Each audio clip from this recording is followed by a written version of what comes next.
మన ఆత్మను మనం రక్షించుకోవాలని అంటే యేసుక్రీస్తు అనేటువంటి ఆయన నామములో యేసుక్రీస్తు ఒక రక్తము ద్వారా పరలోకంలో అతి పరిశుద్ధ స్థలంలో ఆయన స్వరక్తాన్ని 2 చేతులతో పట్టుకుని వెళ్ళాడు. ఎప్పుడు ఏ దినాన్ని పట్టుకెళ్ళాడంటే ఆయన 2000 సంవత్సరాల క్రితంలో ఆయన భూమి మీద జన్మించాడు. ఆయన శిలువ మరణం పొందాడు. శిలువ మరణములో ఆయన శిలువలో వేలాడుతూ అనేకమైన శ్రమలు పొందుతున్నప్పుడు ఆయన శిలువ మరణం పొందకూడదని చెప్పి లోకంలో అనేకమైన శక్తులు మనుషుల ద్వారా మాట్లాడి శిలువ మరణాన్ని నుండి దించాలని ప్రయత్నం చేశాయి. ఆయనకి సిగ్గుపరచాలి, అవమానపరిస్తే ఆయన మానేస్తాడు. ఆయనకు ముండ్ల కిరీటం ధరింపజేశారు, రెల్లులతో కొట్టారు, కోడాగుత్తులతో ఆయన శరీరాన్ని చీల్చివేశారు, 3 మేకులతో ఆయన వేలాడి కట్టారు, బలెపు బాకు చేత ఆయన పొడిచారు, ఆయనను చంపారు. ఒక బలెపు బాకుతో ఆయన పొడిచి చంపారు. కానీ ఆయన మరణం పొందినప్పుడు ఒక భయంకరమైన, నేను మొదట చెప్పాను, ఏదోను తోటలో ఒక సర్పం వచ్చి వాళ్ళను మంచి చెట్ల పండ్లను తినొద్దంటే ఆ పండ్లు తినిపించిన ఆ సర్పం యొక్క తలను ఆయన చెదకద్రొక్కాడు, శిలువలో ఆయన నలగగొట్టాడు. ఆ సర్పం పైన అధికారాన్ని ఆయన పొందాడు.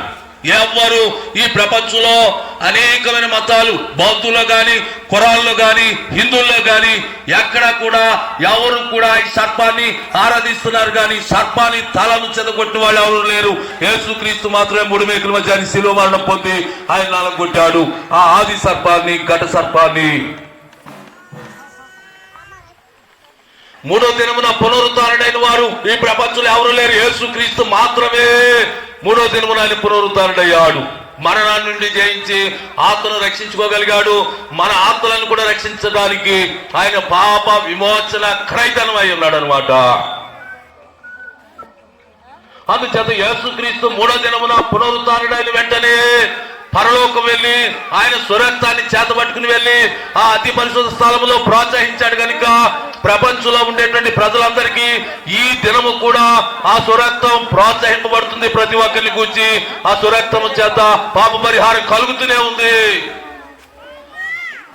ఎవరైతే అయ్యా నేను ఈ దినమున నీ నామాన్ని ఒప్పుకుంటున్నాను, నేను నా పాపాన్ని ఒప్పుకుంటున్నాను, ఇక నేను పాపం చేయను, ఇక మీదట నా శరీర జీవితాన్ని విడిచిపెట్టి ఆత్మీయ జీవితాన్ని ప్రారంభిస్తాను, విశ్వాస జీవితాన్ని ప్రారంభిస్తానని ఎప్పుడైతే ఒక వ్యక్తి తన మనసులోను తన నోటితోనూ ఒప్పుకుంటాడు, తన హృదయంలో ఒప్పుకుంటాడు, వెంటనే వానికి పాప క్షమాపణ కలుగుతుంది పరలోకంలో. ఒకరు కాదు, ఇద్దరు కాదు, కొన్ని వేల మిలియన్ల మందికి జరగటానికి, పాప పరిహారం కలగడానికి యేసుక్రీస్తు ఒక రక్తం ఉపకారంగా అక్కడ ఇంకాను పనిచేస్తూనే ఉంది. రాకడ వరకు ఆ విధంగా పనిచేయబోతూ ఉంది. దేవుడు ఈ సృష్టికి, ఎందుకంటే ప్రతి కుటుంబంలో ఒక అబ్బాయి జన్మించాలని ఆశపడతా, అబ్బాయి పెద్దవాడైతే ఏమో చేయాలని ఆశపడతా, వివాహం చేయాలని ఆశపడతా, వివాహం జరిగాక ఏం కావాలని ఆశపడతాం, మా అబ్బాయికి పిల్లలు పుడితే బాగుండు.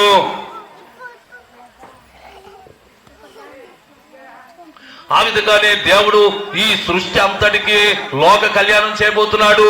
లోక కళ్యాణం అంటే అది ఆత్మ సంబంధమైన, శరీర సంబంధమైన సంసారాలు కాదు, ఆత్మ సంబంధమైన లోక కళ్యాణం జరగబోతుంది. యేసుక్రీస్తు ఆయన పెండ్లి కుమారుడిగా రాబోతున్నాడు. భూమి మీద అన్ని దేశంలో ప్రజలంతా కూడా మహిమ దేహాలతో ఆయన 2వ రాకడలో ఆయన ఎదుర్కోబోతున్నారు. ఆయన రాజ్యంగా పరలోకం అనేటువంటి 12 గుమ్మముల పట్టణం, 12 పునాదులు కలిగిన పట్టణాన్ని దేవుడు ఈ భూమి ఆకాశాలు నిర్మాణం చేయబడక మునిపే వాటిని నిర్మాణం చేశాడు దేవుడు. గనుక ఆ పట్టణానికి వచ్చి దేవుడు ఆహ్వానిస్తున్నాడు. ఆ పట్టణానికి మనం చేరాలి. దేవుని ఉద్దేశం ఏంటంటే, ఓ మానవుడా, నీ పాపం ఎంతవరకు నీకు తెలుసా? ఎందుకంటే పాపం వల్ల వచ్చే జీతం మరణం. కనుక ఆత్మీయంగా మనం పోరాడాలి, ఆత్మీయంగా మనం జీవించాలి, ఆత్మీయంగా మనం రక్షింపబడాలి. భూమి మీద మనం 10 ఎకరాలు సంపాదించుకుని లేక 20 ఎకరాలు సంపాదించుకుని మేడలు, మిద్దులు, పిల్లలు, వాహనాలు అన్ని ఉన్నా సరే బైబిల్ చెప్తుందంటే ఇదంతా వ్యర్థం. మనకేం కావాలంటే ఆత్మను రక్షించుకునేటువంటి రక్షణ మనకు అవసరం. ఆత్మకు నిత్య జీవం ఉంది, ఆత్మకు మరణం లేదు, ఆత్మకు శిక్ష విధింపబడుతుంది. ఆ శిక్ష నుండి మీరు విడుదల పొందాలని అంటే ప్రపంచ రక్షణ కొరకు ఏ దేవుడైతే పాప పరిహారం కల్పించాడో, తన ప్రాణాన్ని దారబోసి తన రక్తాన్ని ఆ అతి పరిశుద్ధ స్థలంలో పరలోకంలో ప్రాయశ్చిత్తం కలిగించిన దేవుని నామాన్ని ఎవరైతే ఆరాధిస్తారో వారికి పాప పరిహారం కలుగుతుంది. అందుచేత యేసుక్రీస్తుని ఆరాధించవలసి ఉంది. యేసుక్రీస్తుని ఆరాధిస్తే ఏం జరుగుతుందంటే నిత్య జీవం కలుగుతుంది, పాప పరిహారం కలుగుతుంది. నువ్వు అడగకుండానే ఒక్కొక్క సమస్య నీ కుటుంబం నుండి విడుదలవుతుంది. నీ మనోనేత్రాలు వెలిగింపబడతాయి, నీకు జ్ఞానేంద్రియములు ప్రారంభమవుతాయి. జ్ఞానేంద్రియములు, జ్ఞానం, ఆత్మ యొక్క జ్ఞానం, దేవుని యొక్క జ్ఞానం నీ జీవితంలోనికి వస్తుంది. ఎందుకంటే మనం అంతా దేవుని పిల్లలం. మనం ఏ భాష మాట్లాడినా అనేకమైన దేశాల్లో అనేకమైన భాషలు మాట్లాడుతున్నారు. మనం అంతా మనుషులమే భూమి మీద జీవించే వాళ్ళం. కానీ మిమ్మల్ని నైజీరియా పంపితే వాళ్ళ భాష మీకు వస్తుందా? ఏంటి వస్తుందండి? ఎవరికుండా వస్తుందా? నైజీరియా వెళితే వాళ్ళ భాష మనకు వస్తుందా? నైజీరియా వెళ్తే రాదు, అమెరికా వెళ్తే రాదు. ఏ దేశంలో ఉన్నవాళ్ళం ఆ దేశమే. కానీ మనం ఉంటున్నాం మన ప్రజలు, ఏ ప్రజల మధ్య అయితే మనం నివాసం చేస్తున్నామో ఆ ప్రజలను మనం ప్రేమించాలి. మనం మానవుడిని ప్రేమించందే దేవుడిని ఏ విధంగా ప్రేమించగలం? మన చుట్టూ ఉన్న వాళ్ళని ప్రేమించకపోతే, మన చుట్టూ ఉన్న వాళ్ళని ప్రేమించకపోతే నేను ఎవరికో మేలు చేశానంటే ఎవరు నమ్ముతారు? ఎవరికో ఉపయోగం కలుగుతుంది? మన చుట్టూ ఉన్న వాళ్ళని మనం ప్రేమించాలి.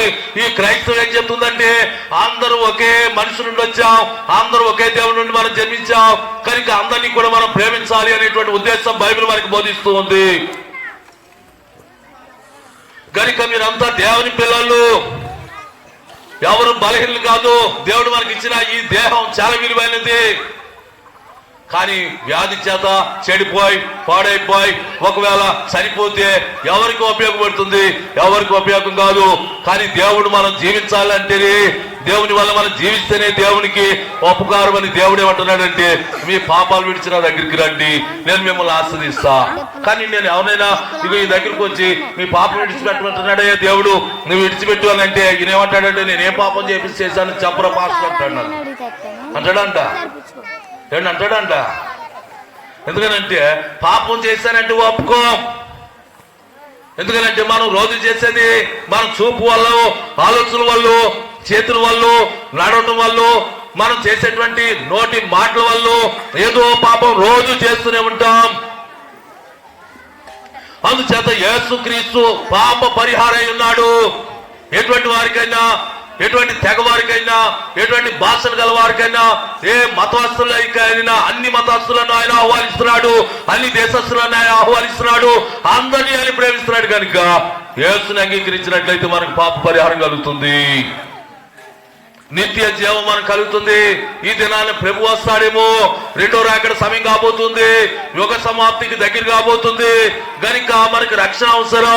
మన ఆత్మ 1000 సంవత్సరాలు నిత్య నరకాగ్ని, పాతాళము, అగ్నిగుండం అని చెప్పబడుతున్న ఒక వేదనకరమైన స్థలానికి మనం వెళ్లకుండా ఉండాలని అంటే యేసుక్రీస్తు నిత్య జీవమై ఉన్నాడు. అందుచేత యేసుక్రీస్తుని అంగీకరించినట్లయితే పాప పరిహారం కలుగుతుంది. పరలోకపు పట్టణానికి మనం వెళ్ళొచ్చు. నేను ఏదైనా సరే చూస్తేనే నమ్ముతా, చూడకపోతే మాత్రం నమ్మను. ఎవరు ఎంత చెప్పినా నేను నమ్మను. ఎందుకు నమ్మను అంటే నేను అందరి మాటలు వింటాను, కానీ నిజం ఏదో తెలుసుకోవాలని నేను ఆశపడతా.